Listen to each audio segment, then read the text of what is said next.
you are, the more helpful it is to everyone, frankly.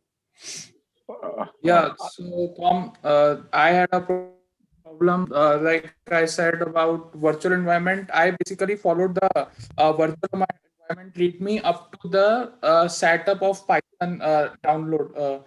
After that, when I go for the pip install virtual environment, since I'm having Honda environment already present in the system, so when I do pip install, actually installation goes into the Anaconda folder rather than the Python 39. So how should someone switch into the different interpreter or follow?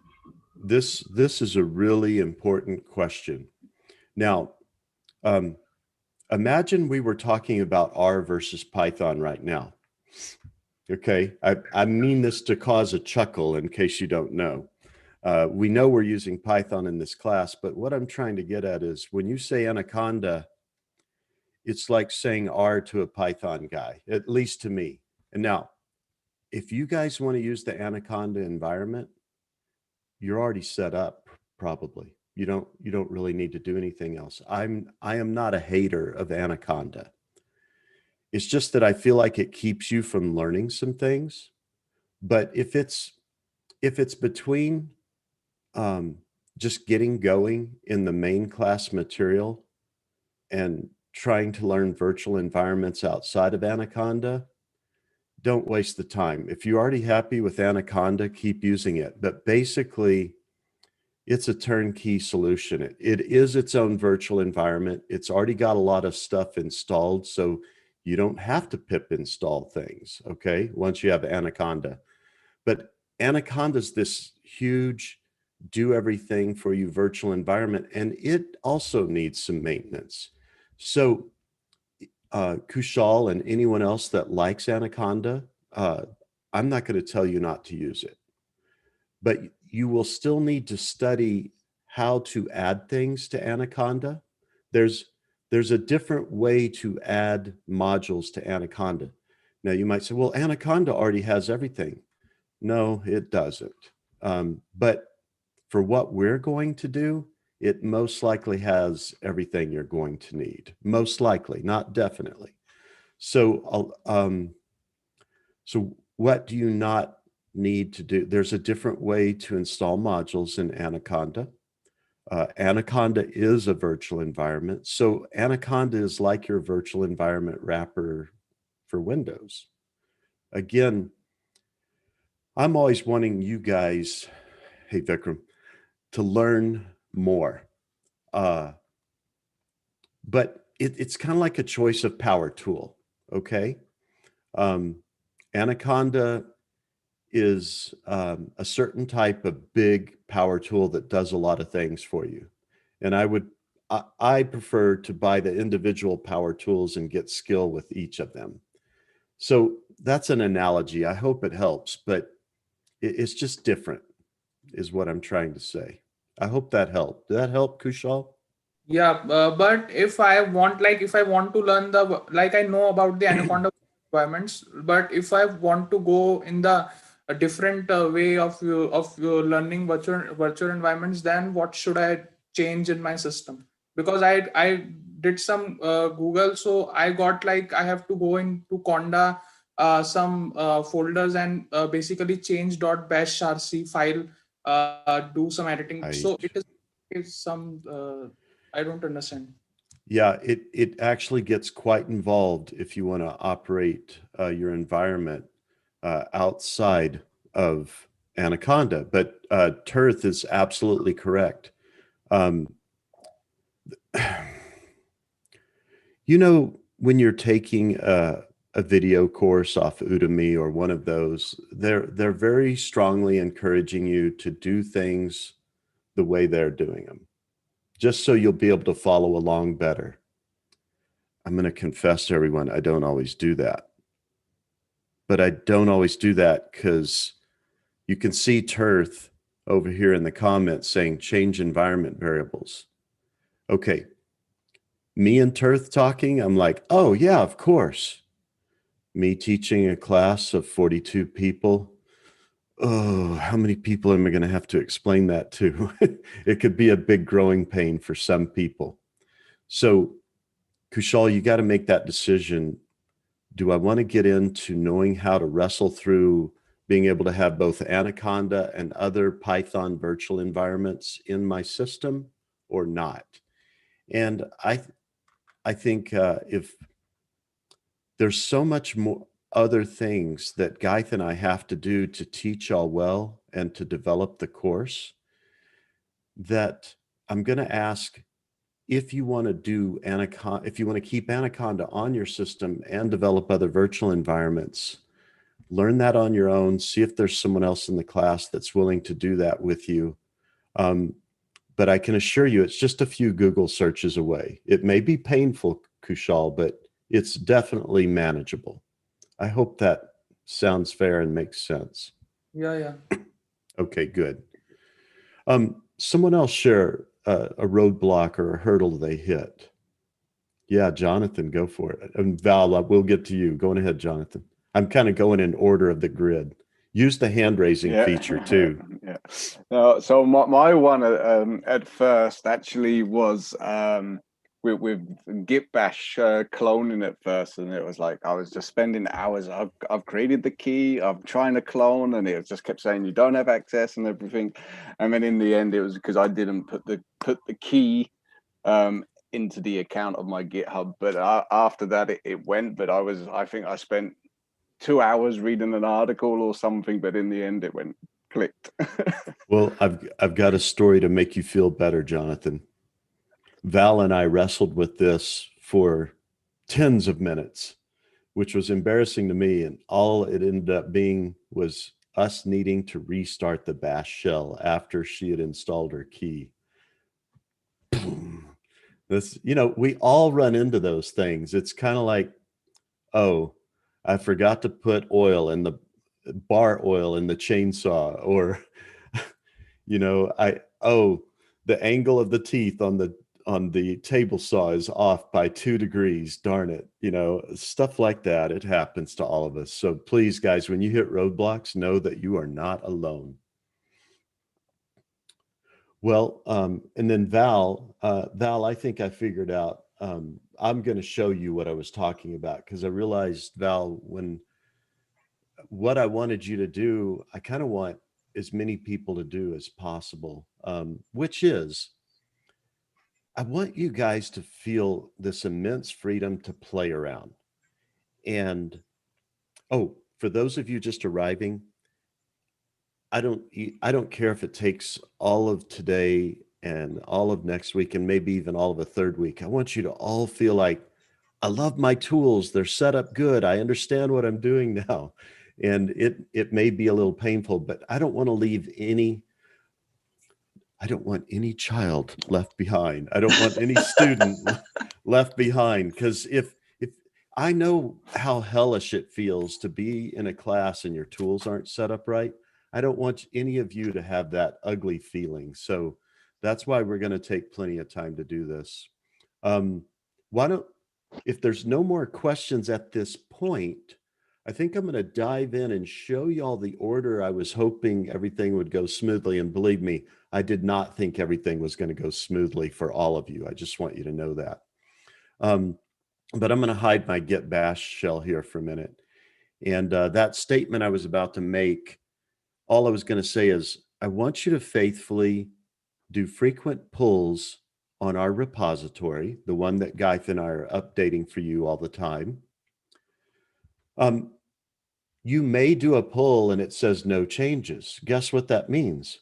Since the last time you pulled and the current time you just pulled, Gaith and I did not push any of our changes up to the repo yet. So that's okay. You just confirmed that you've got the latest stuff, and that's okay. So I'm going to go up here to the main README. There we are. And I've already done some improvements here, but again, and I'm going to repeat this one more time for people just coming. We know that to have a wonderful experience in this class, your tools have to be set up well. And Gaith and I are happy to extend the tool setup period before we actually get into some serious coding, just so the serious coding part is fun, because it will be fun if everything's set up well. Okay, now, I already feel bad. Repo is short for anyone? Repository. Thank you. And please, I have been known to slip and say suppository, but we do not want to say that. That is a poor indication of what we're doing here. It is a repository where we put things and we can share them from there. As a mechanical engineer originally, well, still, one thing I love about software is that it's kind of an infinite copyable resource, right? As long as you have another digital place to put it. It's an endless manufacturing stream to share it with other people. Okay, so really, I'm trying to make these markdown files so simple that they're really easy to follow. And you guys will help me immensely if you read one of these statements and you just send me a message in the, it's best to do it in the class chat on Slack.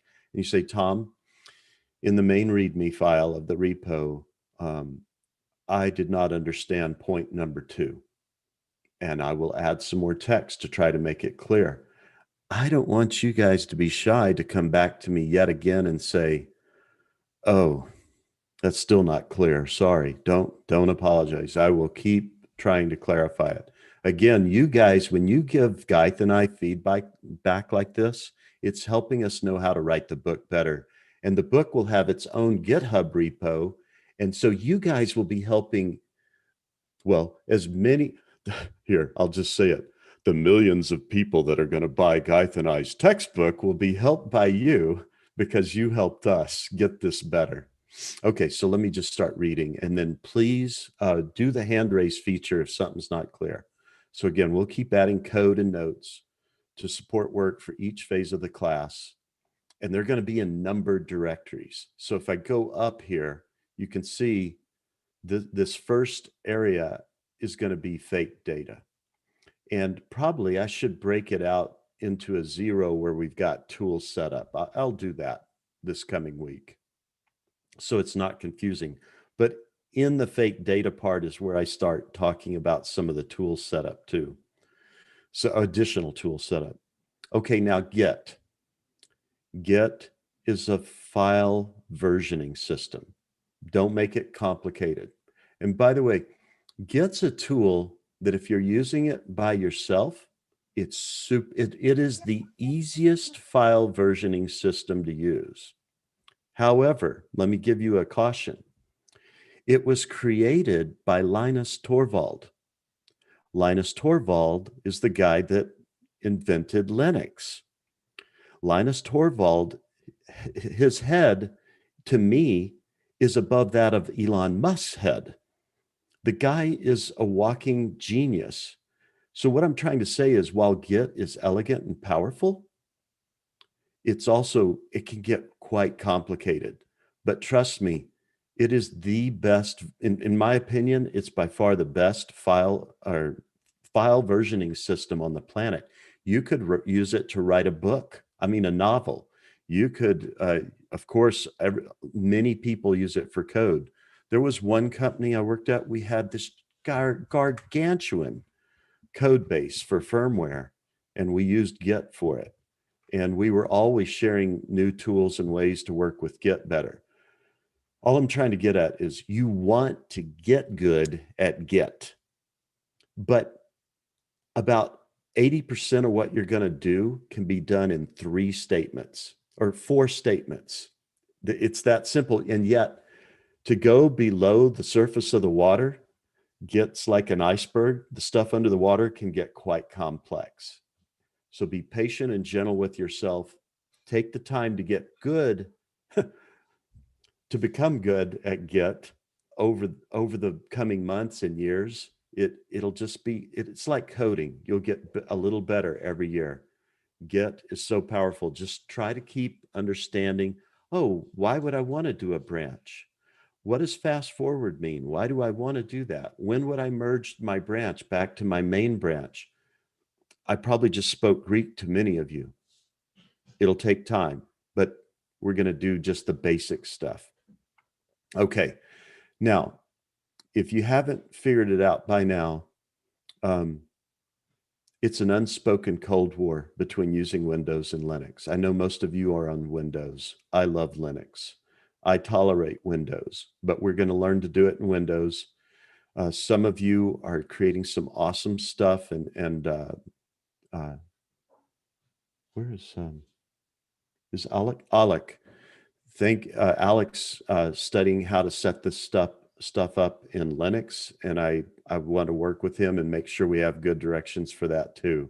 The reason we're focusing on Windows is because I know most of you are on it. But Git for Windows, and we'll go ahead and I'll just go through the install today because there's some things I want to show you. So let's do that now. I've already reinstalled it a couple of times. I'll close that bash shell so it doesn't interfere. And we're just going to go to that site. Oh, it's already here. So I'm going to pretend I downloaded it. And after I downloaded it, oh, excuse me. If I go over here, I encourage you to put things in a place you know you're familiar with. Here's what I downloaded from the Git site. And this is Git for Windows. And let's just walk through the install. I hope this isn't horribly boring for y'all. I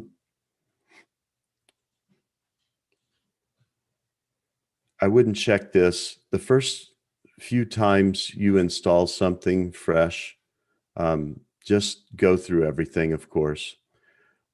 These, I would go ahead and it will check for updates. I would go ahead and click that. By the way, you don't have to reinstall it to do that. It'll still tell you about updates, but if you just like the latest and greatest that's stable, that'll be great. But the really important ones here are additional icons on the desktop, Windows Explorer integration. You really do want that. So if you didn't check that, or it was unchecked, or you just want to make sure, it would be great to make sure that there's Windows Explorer integration. That, in other words, that's the file explorer. And you'll see why that's so powerful even today. So I'm gonna just click next. And then if you want to learn Vim, it's very powerful. People really love it that use it, but they've been using it for decades. I just personally prefer to use a text editor that I understand. Vim's very power key, shortcut key intensive. So if you want to get good at VI or Vim, you're signing up for keeping a cheat sheet handy to know how to do that. But I just don't use it. I use something else. And you can say what you want to be the default one.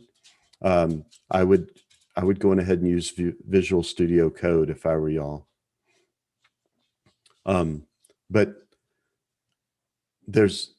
I'm not going to even, I'm going to check that, but I'm not going to even worry about it, and you'll see why, because I'm going to show y'all how I would encourage you to do it. And for me, you guys can study these, but even though I don't have this one checked, when I show you guys stuff, I'm going to do it from Git Bash only, and that'll become clear in a minute. Just think of it as a command shell, a command window for Git. And I'm going to just take the rest of the defaults.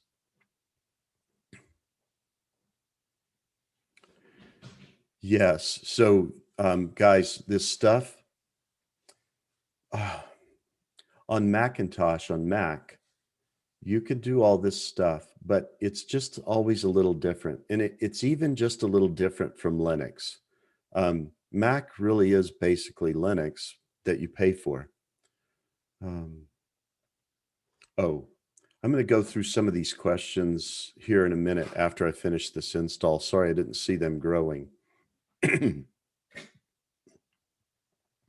Now, this gets into those deeper Git concepts. Again, I want you to learn them, but you don't have to understand them right now. Oops, what did we miss? There we go. My mouse sometimes double clicks accidentally. Okay, I'm just going to let that's awesome. Oh, sorry, my mouse. I'm just going to take those. And most of the time you do want to use the default. So I'll go ahead and let that install while we talk. Oh. Okay, I might hit something ugly here and embarrassing. I hope not. What is this? Close that.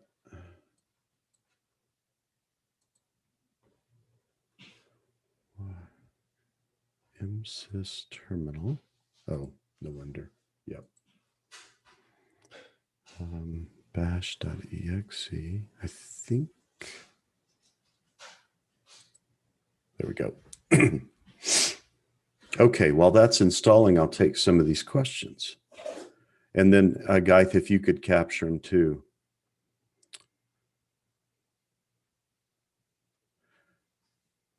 Okay, Kushal, we're probably gonna, and I'm happy if I have time. I'm always trying to make time for y'all. Oh, Gio, if you can offer any help to anyone with what you achieve, that would be awesome. But Kushal, someone, maybe Tim, maybe Gio, maybe Alec, some of us can try to get on and help you with the environment variables. It may be a little more involved than what we've suggested so far. And yeah, some problem. Yeah, these are good suggestions to you, Kushal, from Avinash. That sounds familiar.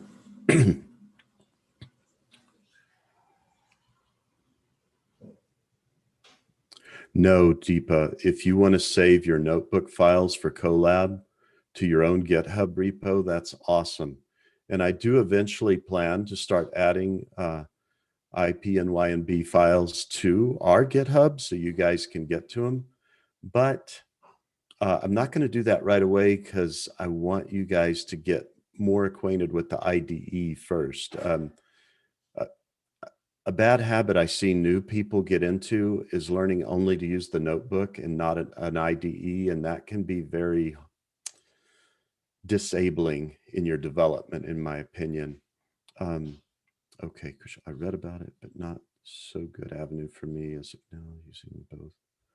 Oh yeah, if you've got both Miniconda and Anaconda, that adds some additional complications probably, but it's likely able to be fixed. You just may have to, Kushal, if you can solve it yourself by doing some good Google searches, that's always the best approach, but make sure you keep notes for yourself. And the whole class, even if they're not going to do what you've done, probably appreciate having a good instruction manual on how you got out of it. But again, we'll try to help you if you can't find those in your own Google searches.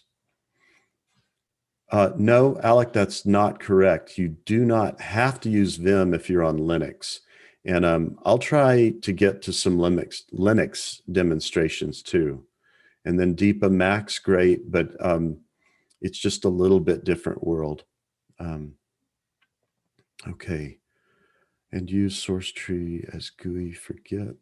Okay, good. It's awesome. Yeah, agreed.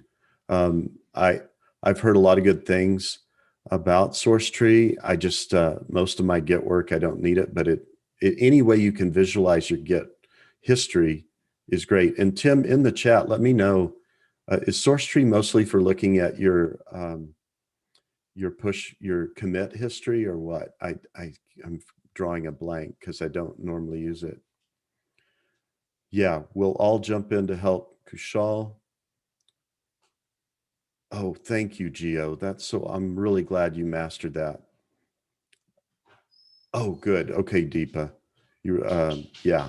And then we're going to go through some of this too, Avinash, but then we will miss the skills of using Git and Git bash. No, we will be using Git and Git bash. I promise you. I don't know what you mean how you would miss the skills of using Git and Git bash there. Maybe clarify for me. I know, I'm not sure what your butt is referring to from above. Okay, I'll finish this install and then we'll close this window that Git for Windows is giving us. And then I'm going to go back to this file now. So we've installed Git, and I haven't used Session3 in a while. Okay, from what I recall, it does a good, yes, that's what I would have suspected. And by the way, guys, there's other good tools out there other than Session3 that do the same. Avinash, if you can come off mute if you want to clarify your point, but I'll keep going until I hear you do that. Okay, so we've got Git installed, and after Git is installed, you'll want to use the Git bash terminal for our work. Now, this would take a while to go through the SSH key. It's not hard, but I thought what I could at least do is show y'all some high-level points, and if y'all feel like it's necessary, we can actually go through creating a key. But let me show you something that's powerful. I'm going to go to my username. Guys, please don't, that's just a number. It's okay. And so right here, you can see that it's interpreting this as a Microsoft Publisher file, which is comical. But let's just open it up and look at it. I'm going to open it with just good old Notepad. Look at that. That's my key. Why am I not afraid for y'all to look at my public key? Good luck memorizing it. And but when you see this, you basically just copy the whole thing, Control Insert or Control C. That will copy it to your clipboard. Now I'm going to just shrink that. And if we go over to GitHub, let's say I'm on your personal GitHub, you're just pretending you're me, and I drop down over here. Here's my little picture, and I do the little down arrow right next to it, and I'm going to go to Settings. And I'm just going to, now I go over here to my account settings, and I go all the way down to SSH and GPG keys. I just want to confess, I don't have time to learn everything. This GPG hasn't been around very long. I don't even know what it is yet, but it seems like it might be cool.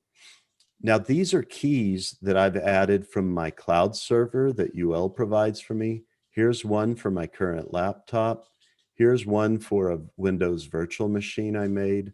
I used to have like 7 more for other machines, and I realized, oh, I'm just going to delete those. They were for virtual machines, Linux boxes, etc.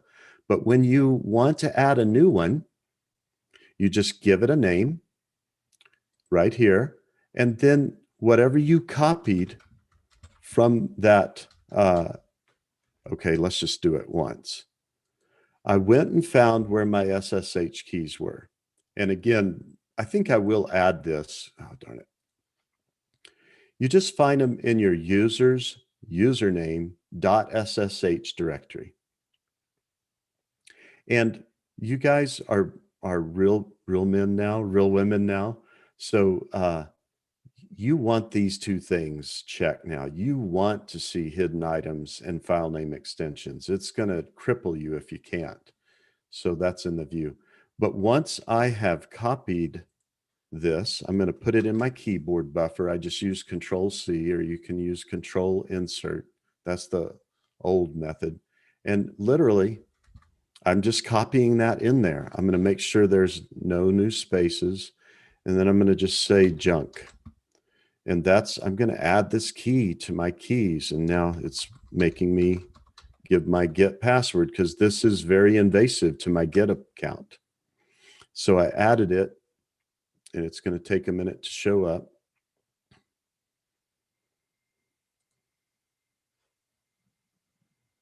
Oh, I think what happened is it's like, I already have that one. That's why a new one didn't show up. So we should be good, but it should be called junk. And I don't know what happened there. It should have showed up in this list, I think, but maybe GitHub's smart enough to detect, no, you already have that key. So I'll try one more update. That's kind of embarrassing. I expected it to still put it there. Well, we'll hope it didn't mess anything up on my end. Okay. Now go back to our directions.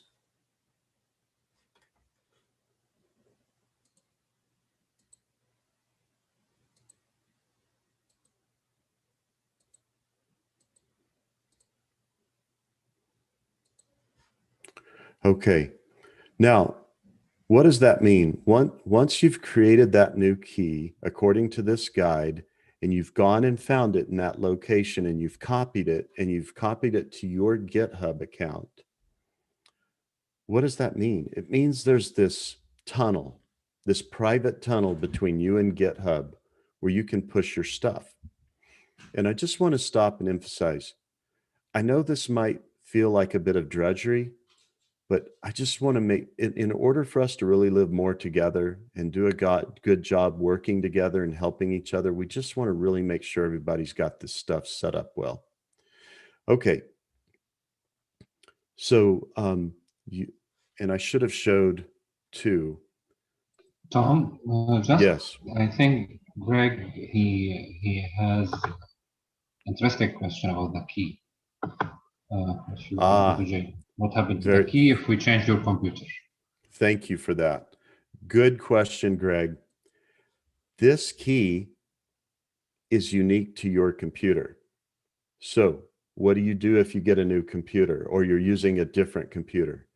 You go to, on that computer, you create public and private keys, you copy that public key, and you also add that to GitHub. And thank you for this excellent question, because that private tunnel is not between you and GitHub. It's between a specific computer that you control and GitHub. Yeah, important distinction. Yeah, thanks for asking that question, Greg. And this is a great example of the kind of help Gaith and I need when we're talking on these kind of things. It's just, we need to speak carefully. Okay, I want to show y'all the way that I normally open a Git bash window. And you can really do it from anywhere because of the way we installed Git for Windows. So I'm going to go over here where I keep some of my Git repo, and I'm just going to create a new folder.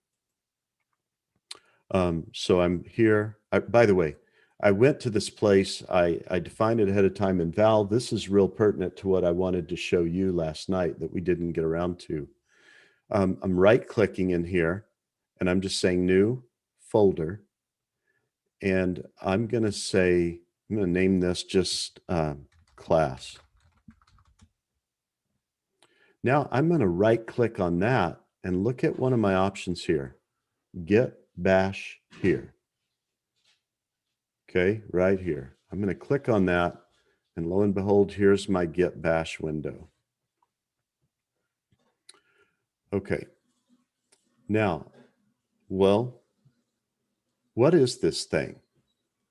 It's a special type of local miniature Linux environment inside your Windows, because Git doesn't really run on Windows, not easily.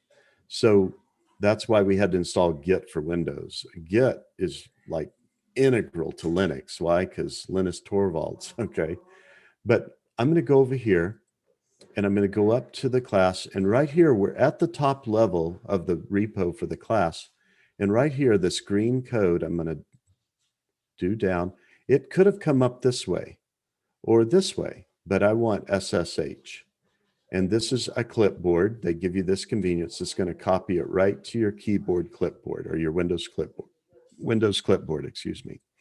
So I just clicked that. Now I'm going to go over here and git clone. Now I'm going to do shift insert. That's muscle memory for me, but I'm going to try to do control V first. Oh, that didn't work. You would think control V would work. I'll try control shift V, because sometimes in a terminal, you need to do control shift V. That didn't work. Oh, okay. I'm going to try shift insert. That's yet another way to paste from the clipboard. Ah, that worked. So that you don't have to type it in and you can just go from the clipboard. Shift insert is the old world way. by the way, control insert can also do copy.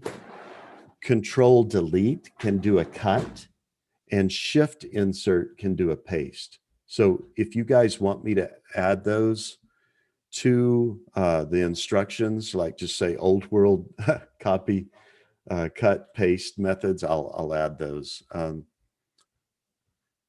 Jonathan's asking, you can also copy from within the terminal if unable to locate in Windows directory. Thank you for that. Excellent. Okay, now that I have that, I'm just going to hit that. Okay, I'm wondering if I screwed something up here. And this is the same thing that Val and I ran into the other night. And then we just closed it, opened it, fixed it. But I'm not sure that's what's going to be needed this time. I think I might have screwed something up when I was recreating my key. So what I'm going to do for safety is I'm going to close that real quick. So I might end up being embarrassed today because I am a little confused why all that just happened, but we'll try to get through it. I'm going to go back to my GitHub. This is just the quickest thing I can think to do. And I'm going to go back to my settings. And I'm hoping this ends up being valuable for y'all in that, well, oh, I see a red here. I wonder, no, it's, check out. This is a Linux machine key. I'm going to delete that because I've stopped using that. And I see this one's red. This should be the key that I just used, but it looks bad. So I'm just going to delete that too. Now I know I already have a key, and it could be that with my new git install, maybe I needed to generate a new key. And if we do, that won't hurt. So, but I'm going to try to just use my existing key because according to my understandings, that should work. So basically I go back over to where I know it puts keys, which is users, my username, and then my SSH. I'm going to open this with Notepad, even though I think it's already open. And I'll just pretend I reopened it. I'm going to copy all that. I'm going to go back over and say I need a new one. And I'll call it this. Oh, junk is there. But I will put that in there, add it, and then it's there. So it looks good this time.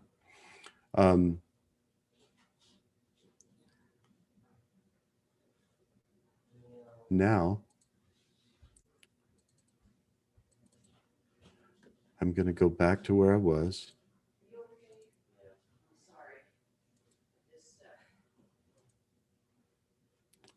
And I'm going to right click, go back to my git bash here.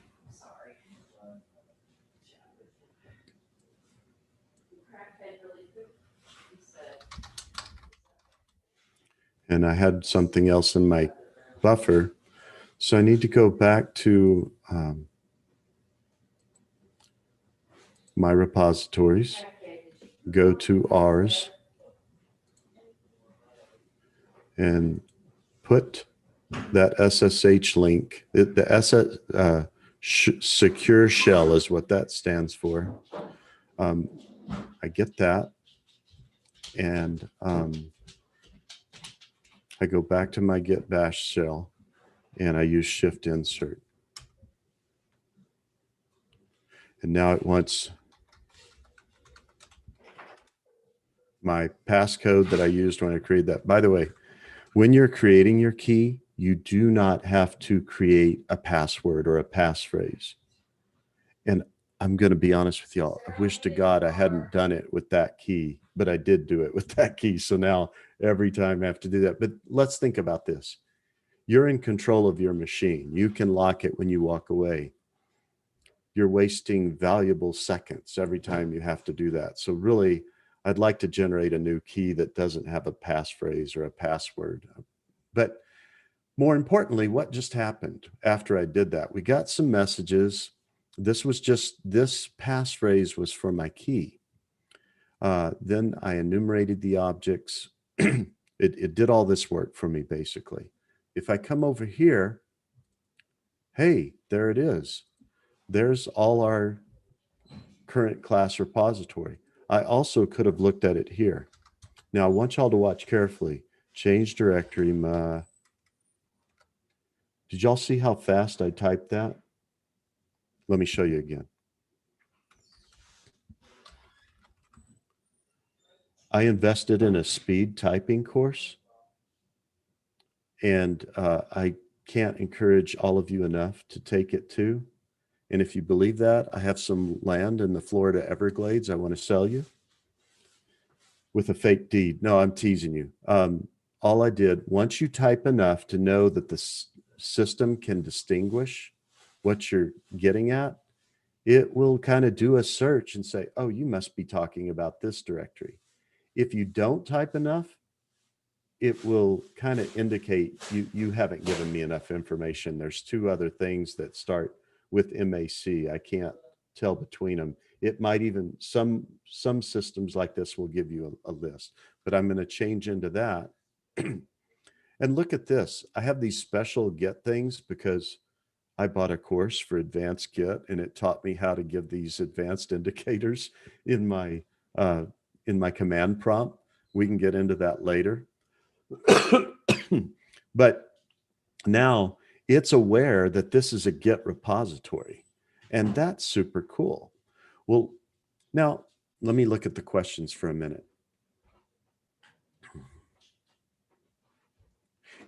Vikram, it is not mandatory to give a passphrase. That is correct. And that's great that you didn't. I stupidly did when I created this key, and I've been too lazy to go back and delete the key and recreate it. But by the way, you can even have, you don't want multiple keys on your computer, on a computer between that computer and GitHub. You just want one key and you want to keep it safe. But if you delete it on GitHub and you want to create a new one, make sure you delete the old one on your computer before you create a new key. Again, we call them keys, and it's fun to go study how this all works. But if you don't have time for that yet, just think of it as a tunnel between your computer and GitHub. Okay, now this is going to start to get more fun than we should be allowed to have now.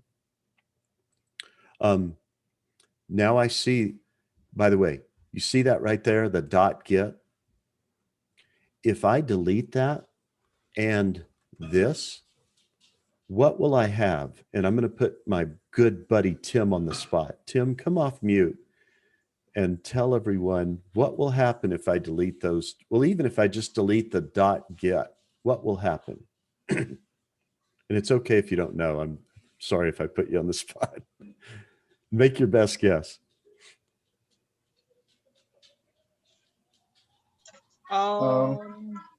It will stop tracking the changes. Yeah, it won't record the changes, right?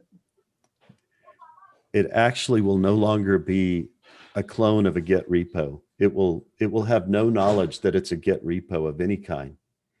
By the way, if we had just created this repo locally, it would have still added this .git directory, because that's where it puts all the gooey, complicated stuff, not gooey, gushy, complicated stuff that makes this a Git repo and keeps track of everything. That directory, in fact, let's just look at all the stuff it's got in it. And if you really wanted to get, if you really wanted to dive deep into Git, you'd go study all this stuff, but that's not necessary.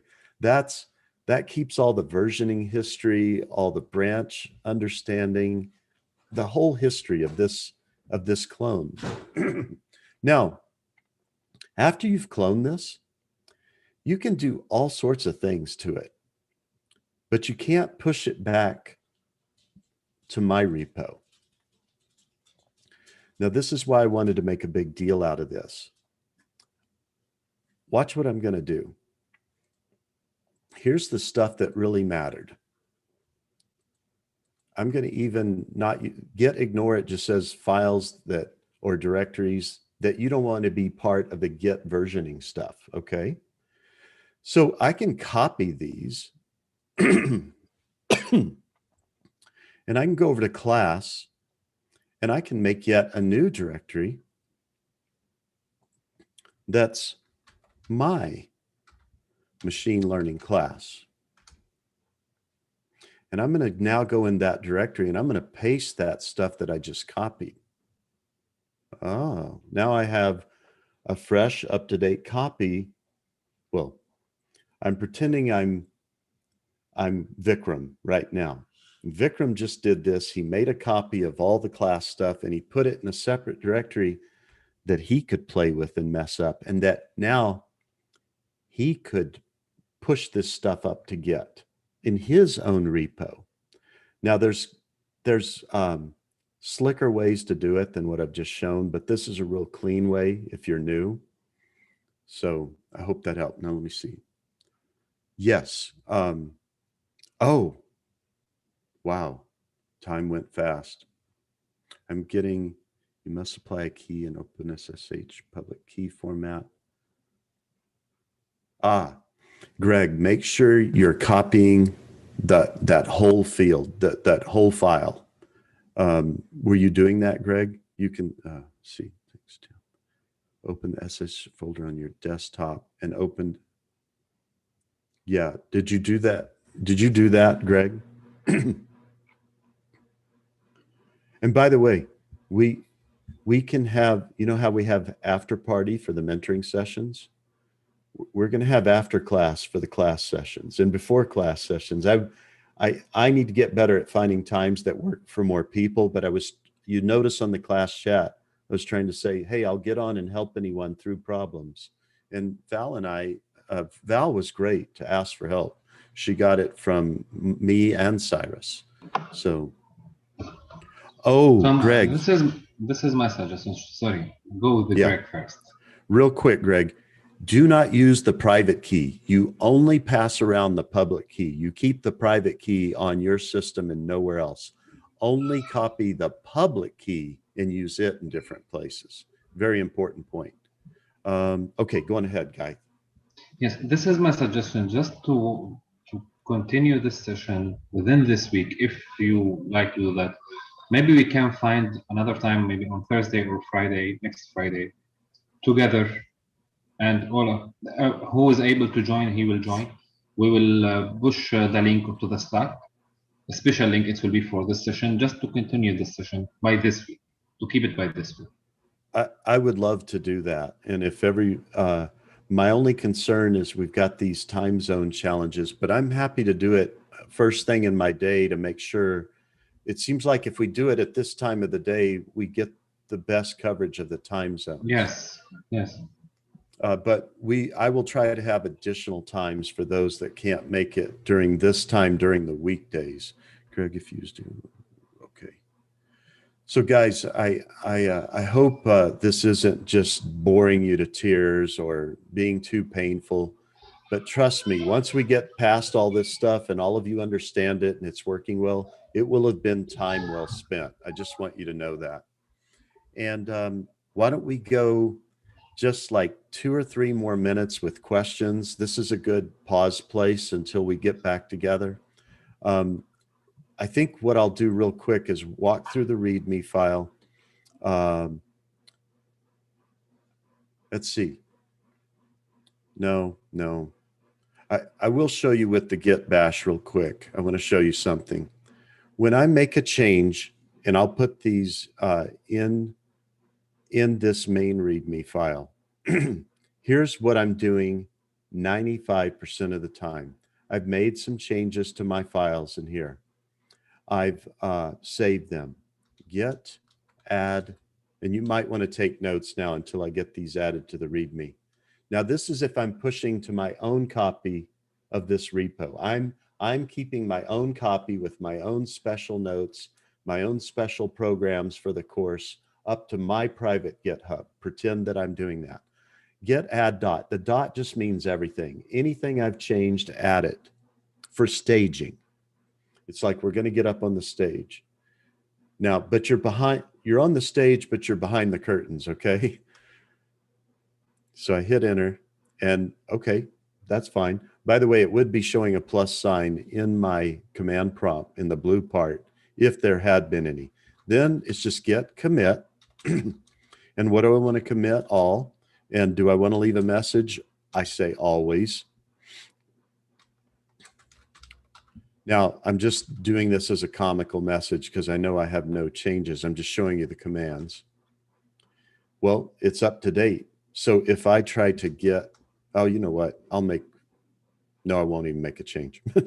But then get push origin, and I've just happened to call my main branch main.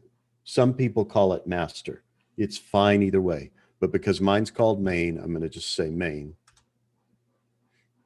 And again, I'm wasting valuable seconds of my life because I stupidly added a passphrase.